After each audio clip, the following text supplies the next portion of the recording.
पटवारी ने गलत प्रॉपर्टी के को लेकर ओनरशिप के डॉक्यूमेंट्स बनाए, वो सेल डीड जो है वो कैनरा बैंक बड़ी ब्राह्मणा के सामने पेश की और उसके बेसिस पर एक कैश क्रेडिट लिमिट 30 लाख की ली।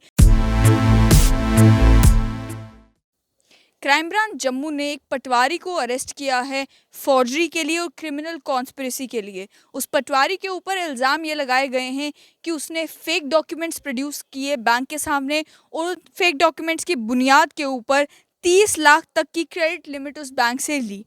मामला आपको बता दें कि पटवारी का नाम मोहम्मद रफ़ीक है, जिसे अरेस्ट किया गया है इस क्रिमिनल कॉन्स्पिरेसी में, और साथ ही में अन्य एक्यूज पर्सन्स भी जो हैं उन्हें भी अरेस्ट किया गया है।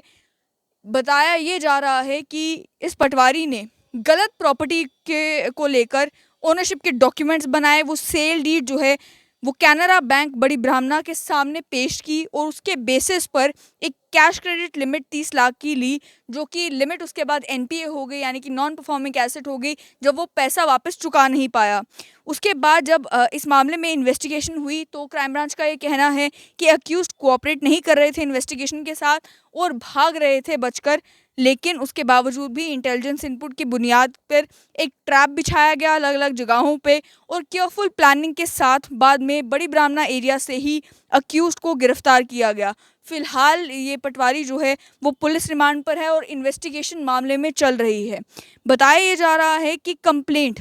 संदीप गुप्ता जो कि सीनियर मैनेजर हैं कैनरा बैंक के, उन्होंने लॉन्च की। उसमें उन्होंने ये बताया कि मोहम्मद शफ़ी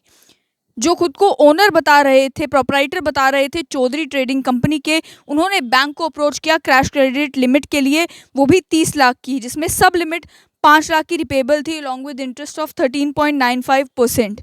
उसमें जो है कोलैटरल सिक्योरिटी के नाम पर उन्होंने 1 कनाल की अपनी ज़मीन के कागजात जो है वो पेश किए। उन्होंने कोलैटरल के तौर पर 1 कनाल लैंड जो है वो उसके कागजात पेश किए, जिसके बारे में बताया गया कि वो जो प्लॉट था वो बड़ी ब्राह्मणा में केएफसी के बिल्कुल ऑपोजिट सिचुएटेड था और उसके ऊपर 2 शॉप्स भी कंस्ट्रक्टेड थी, जिसे बैंक ऑफिशियल्स ने बाद में जाकर इवैल्यूएट भी किया कि ये दुकानें हैं, ये लैंड है, उन्हें दिखाई भी गई। लेकिन उसके बाद इन्वेस्टिगेशन के दौरान पता ये चला कि 3 अक्यूज्ड और तीनों, एक का नाम मोहम्मद शफ़ी और 2 लोगों का नाम मोहम्मद रफ़ीक जिसमें से एक पटवारी थे, इन लोगों ने मिलकर इंटेंशनली फैक्ट्स को मिसरिप्रेजेंट करके गलत प्रॉपर्टी दिखाई और लैंड के कागजात कोई और पेश किए, फॉर्जरी की, जिसके बलबूते पर उन्होंने 30 लाख रुपए बैंक से ले लिए और बाद में खुद उन्हें फ़ायदा हुआ, बैंक को नुकसान हुआ और अब क्राइम ब्रांच ने इन लोगों को अरेस्ट कर लिया है।